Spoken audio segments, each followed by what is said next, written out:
Hello and welcome to a new video. আজকে একটি গুরুত্বপূর্ণ মামলা সম্পর্কে আপনাদের জানাবো। ডিএলএড 2022 ব্যাচ এবং 2022 রিক্রুটমেন্ট প্রসেস এবং সেই সংক্রান্ত কন্টেম্প্ট মামলা হয়েছে, অর্থাৎ যে মূল মামলার যে আদেশ ছিল ডিএলএড 2022 ব্যাচকে অ্যালাউ করার যে আদেশ, সেই আদেশকে অমান্য করেছে বোর্ড এবং সেই জন্য কি হয়েছে, কন্টেম্প্ট অ্যাপ্লিকেশন হয়েছে বা কন্টেম্প্ট মামলা হয়েছে এবং সেখানে গুরুত্বপূর্ণ ব্যাপার লক্ষ্য করা গেছে। তো মূল মামলা যেটা, তার একদম সারাংশ বা রিট কপি সহ পুরো ব্যাপারটা জানবেন। মূল মামলার অর্ডার কি হয়েছে সম্পূর্ণ বাংলাতে পুঙ্খানুপুঙ্খ ব্যাখ্যা করবো আমরা। তার সাথে কন্টেম্প্ট মামলা, মূল মামলার অর্ডার বোর্ড মাননি, সেই জন্য কন্টেম্প্ট মামলা যেটা হয়েছে, সেই কন্টেম্প্ট মামলার পুরো ব্যাপারটা আপনারা জানতে পারবেন, সেটা কোন পর্যায়ে আছে। তো মোট কথা হচ্ছে ডিএলএড 2022 ব্যাচ এবং 2022 রিক্রুটমেন্ট প্রসেস, এটা হচ্ছে আজকের ভিডিওর বিষয়বস্তু। আপনারা বিভিন্ন ভিডিওতে কমেন্ট করছিলেন, তো আমরা আসলে অন্য নিউজের ফাঁকে এই খবরটা দিতে পারিনি, তো সেই জন্য আজকে ডিটেলসে পুরো ব্যাপারটা জানতে চলেছেন। তো প্রথম থেকে শেষ পর্যন্ত ভিডিওটি একদম স্কিপ না করে দেখতে থাকুন, সঙ্গে থাকুন। অবশ্যই চ্যানেলটিকে সাবস্ক্রাইব করে পাশের বেল আইকন প্রেস করে অল করে দেবেন। যারা ফেসবুক থেকে দেখছেন পেজটিকে ফলো করে দেবেন। শুরু করা যাক। তো শুরু করার আগে একটা কথা বলবো, এই মামলাটি হচ্ছে 2024 ফাইল হয়েছিল এবং সেখানে 2020-22 ব্যাচের ডিএলএড যারা কোর্সরত প্রার্থী পার্সুইং ক্যান্ডিডেট তাদের ব্যাপারে এবং প্রাইমারি শিক্ষক নিয়োগে অংশগ্রহণের যোগ্যতা নিয়ে বিতর্ক হয়েছিল। তো মামলার প্রেক্ষাপট যদি একটু আমরা আসি, তার আগে একটা জিনিস দেখাই। এখানে next date is not given আছে, এটা কিন্তু কন্টেম্প্ট অ্যাপ্লিকেশনের, এটা মূল মামলার ব্যাপার নয়, কন্টেম্প্ট অ্যাপ্লিকেশনের ব্যাপারটা আমরা এখন দেখাচ্ছি। কিন্তু এই ব্যাপারটাতে আমরা আসছি, কন্টেম্প্ট অ্যাপ্লিকেশনে কী হয়েছিল, সেখানে বর্তমান অবস্থা কী, তার আগে মূল মামলার ব্যাপারটা আপনাদেরকে জানতে হবে। সেজন্য আমরা একদম সরাসরি চলে যাব রিট কপিতে। হ্যাঁ, মূল মামলা রিট কপি দেখতে পাচ্ছেন, সিনপসিস অফ দ্য কেস, অর্থাৎ কেসের যে বিষয়বস্তু সেটা। তো এক্ষেত্রে the petitioners have all requisite qualification to be appointed as teacher in primary school under the concerned respondent. তার পিটিশনারের সমস্ত কোয়ালিফিকেশান আছে প্রাইমারি শিক্ষকতার জন্য। At present all the petitioner DElEd passed candidate having session 2020-22, বর্তমানে 2020-22 ডিএলএড সেশনে তারা pass করেছে। All the petitioners also have BEd degree, তাদের বিএড ডিগ্রিও আছে। All the petitioner are eligible to participate in the selection process 2022 as well as the petitioner are eligible candidates as per NCTA, মানে NCTA অনুসারে eligible candidate এবং তারা 2022 recruitment প্রসেসে বা selection প্রসেসে এলিজিবল পার্টিসিপেট করার জন্য। At the time of the form fill up for the selection process 2022, all the petitioners submitted details of DLED degree in the required training qualification column. Thereafter, মানে তারা যখন form fill up করে 2022 recruitment প্রসেসের জন্য, তখন সেখানে ডিটেলসে training কোয়ালিফিকেশানের যে ডিটেলস সেখানে ডিএলএড ডিগ্রি পুট করে। There after they have change their training degree in response to the notice of the board, বোর্ডের নোটিস অনুসারে তারা তাদের যে ট্রেনিং ডিগ্রিটা চেঞ্জ করে, মানে বিএড করে ধরুন। Now the respondent board did not consider BEd degree and DLEd degree. Before not considering, the respondent board did not give opportunity to the petitioner to change their training qualification, মানে training qualification সেটা কিন্তু change করার কোনো রকম opportunity বা সুবিধা দেয়নি। অর্থাৎ এখানে যদি উপরে আমরা দেখি, board did not consider BEd degree and DElEd, মানে বিএড বা ডিএলএড একটাও কিন্তু কনসিডার করেনি এই রিড কপির সিনপসিস অনুসারে এখানে। অর্থাৎ তারা কেন করেছিল ব্যাপারটা বুঝতে হবে, কারণ দেবেশ শর্মা যে অর্ডারটা ছিল, অর্থাৎ ডিএলএড ভার্সেস বিএড মূল মামলা, সেখানে বিএডরা ইনভ্যালিড হয়ে যায় প্রাইমারি ক্ষেত্রে, তারপর কিন্তু তারা চেঞ্জ করতে যায়। মানে এক্ষেত্রে আমরা পুরোটা দেখালে বুঝতে পারবো বা আপনারা বুঝতে পারবেন। Before not considering the respondent board did not give opportunity to the petitioner to change their training qualification change করার কোনো অপরচুনিটি দেয়নি। Recently the board published a notice for document verification and interview for the candidate 2022 session এক্ষেত্রে training, but the petitioner in spite of same voting candidates are not consider for document verification and interview for DLEd pass candidate session 2022। তো 2022 D.El.Ed session ক্যান্ডিডেটদের interview এবং ইন্টারভিউর জন্য document verification যে বা এবং ইন্টারভিউর জন্য তাদেরকে নোটিশ পাবলিশ করে বোর্ড, কিন্তু সেম অবস্থায় বা সেম ফুটিংয়ে থাকা সত্ত্বেও 2022 থাকা সত্ত্বেও পিটিশনাররা কিন্তু সুযোগ পায় না। The board did not give chance to alter or edit portion of the training qualification to the petitioners in spite of several requests. The respondent board ought to consider the case of petitioners, and the respondent board should not cancel the application of the petitioner as the petitioners have minimum training qualification on the date of notification dated 29 September 2022, যেটা 2022 recruitment প্রসেসের notification date as per NCT. মানে as per NCT তাদের সমস্ত রকম যে qualification সেটা আছে, board এটা এইভাবে তাদের অ্যাপ্লিকেশন রিজেক্ট করতে পারে না বা এটা করতে পারে না। এটা কিন্তু বলা আছে the petitioners made visitation and inform the respondent board. বোর্ডে এখানে সেখানে গিয়েছিল, ভিজিট করেছিল এবং তার সাথে রেসপন্ডেন্ট বোর্ডকে কিন্তু ইনফর্ম করেছিল। The respondent board fail to solve the problem. এই সমস্যাটা সমাধান করতে পারেনি বোর্ড। The act of the respondent board is arbitrary, unreasonable, unlawful, whimsical, bad in law and violate the article 14, 16 and article 21 of the constitution of India. মানে এক্ষেত্রে সমতার যে সাম্যের অধিকার সেটা কিন্তু এখানে লঙ্ঘন করছে বোর্ড, সেটা কিন্তু বলা হচ্ছে, এবং তার সাথে পুরো ব্যাপারটা আনরিজনেবল, আনলফুল, হুইমসিক্যাল বলা হচ্ছে। Therefore intervention of this honourable court is highly warranted. তারপর তারা এই মামলা করতে বাধ্য হয়। অর্থাৎ সহজভাবে যদি বলা যায় সংক্ষিপ্তভাবে, তো আবেদনকারীরা সবাই 2020-22 সেশনের ডিএলএড পাশাপাশি বিএড ডিগ্রিধারী তারা এনসিটির নিয়ম অনুসারে তারা 2022 সালের প্রাথমিক শিক্ষক নিয়োগ প্রক্রিয়া অংশগ্রহণের যোগ্য।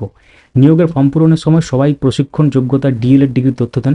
পরবর্তীতে বোর্ডের নোটিশ অনুযায়ী তারা প্রশিক্ষণ ডিগ্রি পরিবর্তন করেন, মানে বিএড করেন। কিন্তু বোর্ড এরপর বিএড ও ডিএলএড কোনোটি বিবেচনা করেনি, মানে যেহেতু তারা পার্সুইং ছিল সম্ভবত যখন ওটা অ্যাপ্লিকেশনটা হয়, এবং তারপর বিএড তো ইনভ্যালিড হয়ে যায়, সেই জন্য তারা আবার চায় যে ডিএলএডে ঘুরে আসতে পারে, কিছুটা হবে হয় বা চেঞ্জ করতে তারা মানে কোনো অপশান দেওয়া হয় না। তো তারপর কী হয়েছে, সম্প্রতি ডিএলএড বা 2022 প্রার্থীদের ডকুমেন্ট ভেরিফিকেশন ইন্টারভিউ বিজ্ঞপ্তি প্রকাশ হলেও একই যোগ্যতা থাকা সত্ত্বেও আবেদনকারীদের ডাকা হয়নি। বহুবার অনুরোধ করার পরও এক্ষেত্রে কোনো সংশোধনের সুযোগ দেওয়া হয়নি। আবেদনকারী ন্যূনতম যে যোগ্যতা পূরণ করলেও তাদের আবেদন বাতিল করা হয়নি, আবার বিবেচনাও করা হয়নি। আবেদনকারীদের অভিযোগ, বোর্ডের এই কাজ ইচ্ছামতো অযৌক্তিক, বেআইনি এবং ভারতের সংবিধানের এই যে অনুচ্ছেদ সেটা পরিপন্থী। তাই ন্যায় বিচারের সাথে আদালতের হস্তক্ষেপ প্রার্থনা করা হয়েছে এখানে। তো এটা হচ্ছে মূল ব্যাপার, মানে এটা অ্যাকচুয়ালি এটা হচ্ছে তাদের প্রেয়ার ছিল আর কি, রিট কপির মধ্যে এটা লেখা ছিল, ট্রেনিং রিলেটেড ইস্যু। এরপর তাহলে মামলাটা যে হয়েছিল মহামান্য সিঙ্গেল বেঞ্চে, সেখানে কি অর্ডার দেওয়া হয়েছিল আমরা একটু দেখে নেব। তো দেখতে পাচ্ছেন এখানে Shibshankar Das and others versus the state of West Bengal others. পিটিশনের পক্ষে কারা কারা ছিল দেখতে পাচ্ছেন, ডাব্লিউবিপির পক্ষে কারা কারা দেখতে পাচ্ছেন, এবং তার সাথে স্টেটের পক্ষে কারা কারা। তো কি আছে একটু দেখে নিই মেন জায়গাটা। The petitioners were pursuing the DElEd. Petitioner কি এক্ষেত্রে DElEd pursuing course in 2020-22 at the time when the notification for recruitment of assistant teacher dated 29 September was published। মানে যখন নোটিফিকেশন পাবলিশ হয়েছিল 2022 রিক্রুটমেন্ট প্রসেসে, তখন তারা পারসুইং ছিল, কমপ্লিট করেনি, চলছিল আর কি। তারপর কি, by a decision of the division bench of this court dated 11 April 2023 passed inter alia MET নম্বর দেওয়া দেখতে পাচ্ছেন, Shrabani Nayak and others versus Somen Pal and others heard along the 2 other April. মানে এখানে যে কেসের রেফারেন্সগুলো দেওয়া আছে সেটা কিন্তু পরিষ্কারভাবে এখানে উল্লেখ করা আছে, বিভিন্ন রকম যে কেস হয়েছে বিভিন্ন সময় সেটা কিন্তু উল্লেখ করা আছে।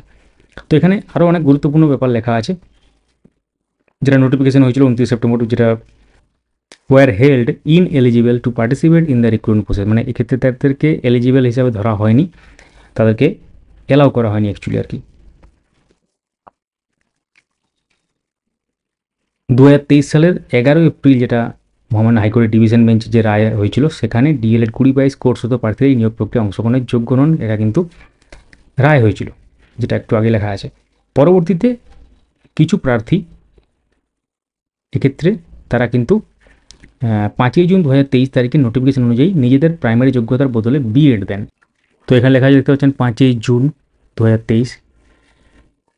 এরপর কি হয়, মহামান্য ডিভিশন বেঞ্চের রায় সুপ্রিম কোর্টে চ্যালেঞ্জ হয়, এবং এক্ষেত্রে দেখতে পাচ্ছেন এখানে ইন দ্য মিন টাইম অর্ডারটা চ্যালেঞ্জ হয়। এবং তারপর 29 জানুয়ারি, এখানে দেখতে পাচ্ছি 29 জানুয়ারি 2024 সুপ্রিম কোর্ট নির্দেশ দেন 2020-22 ব্যাচের ডিএলএড কোর্সরত প্রার্থীরাও নিয়োগ প্রক্রিয়ায় অংশগ্রহণ করতে পারবেন। মানে এখানে পরিষ্কারভাবে দেখুন উল্লেখ করা আছে, who are in course DLEd candidates in for the year 2020-22 to also participate in the recruitment process. মানে তারা ক্ষেত্রে তাদের পক্ষে তাদের ফেভারে যায় অর্ডারটা, এবং এর মধ্যে ইন দ্য মিন টাইম এখানে পরিষ্কারভাবে আছে, উল্লেখ করা আছে, এর মধ্যে সুপ্রিম কোর্টে আরেকটি রায়ে Debesh Sharma versus union of India বলা হয় প্রাইমারি স্তরে বিএড যোগ্যতা গ্রহণযোগ্য নট, অর্থাৎ ডিএলএড ভার্সেস বিএড মূল মামলা যেটা। তারপরে এখানে কিন্তু খেলাটা অন্যদিক ঘুরে যায়। এখানে মহামান্য হাইকোর্টের যে পর্যবেক্ষণ সেটা আমরা দেখাচ্ছি, তার আগে একটু দেখে নিই। Mister Subish Sanna, learned counsel for the West Bengal board of primary education, submits that the petitioner have tested their candidature as in course 2020-22 DLED and being disqualified by reason of the decision of the division bench dated 11 April 2023। অর্থাৎ এক্ষেত্রে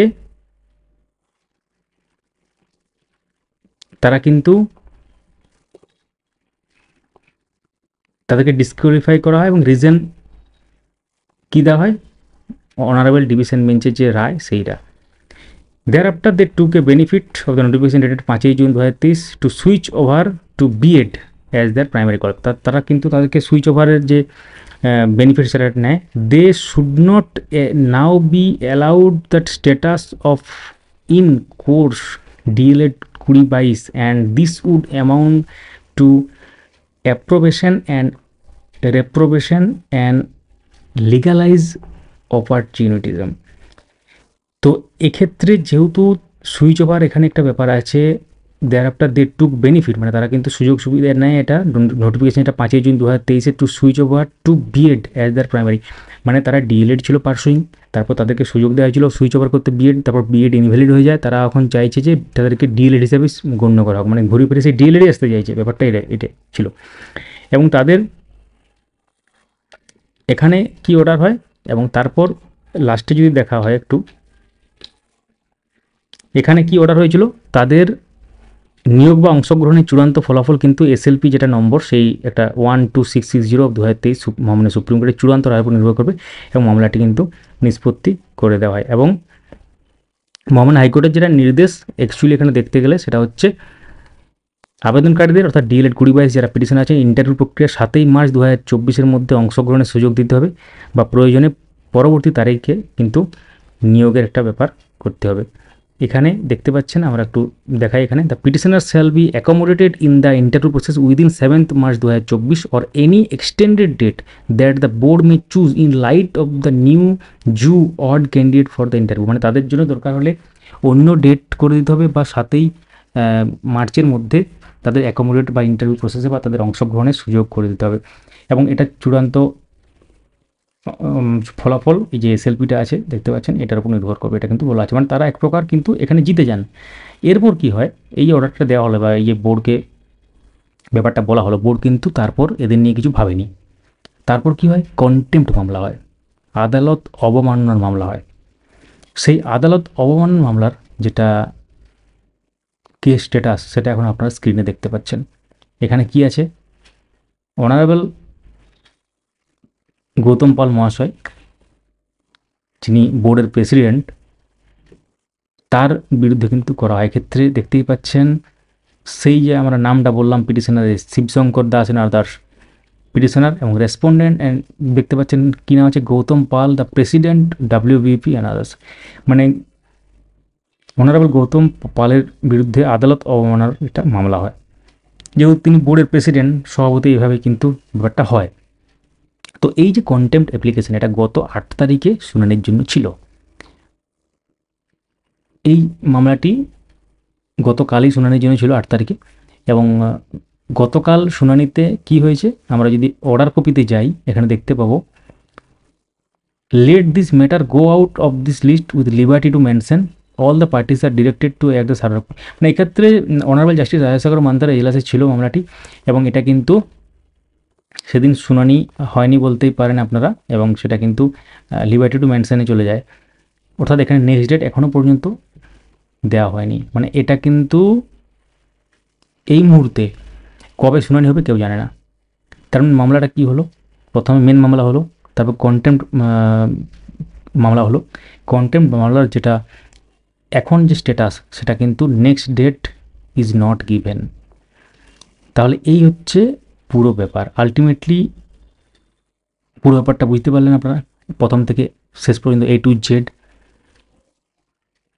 অবশ্যই সঙ্গে থাকুন আমাদের চ্যানেলটিকে subscribe করে পাশের bell icon press করে অল করে দেবেন। যারা ফেসবুক থেকে দেখছেন পেজটিকে ফলো করুন।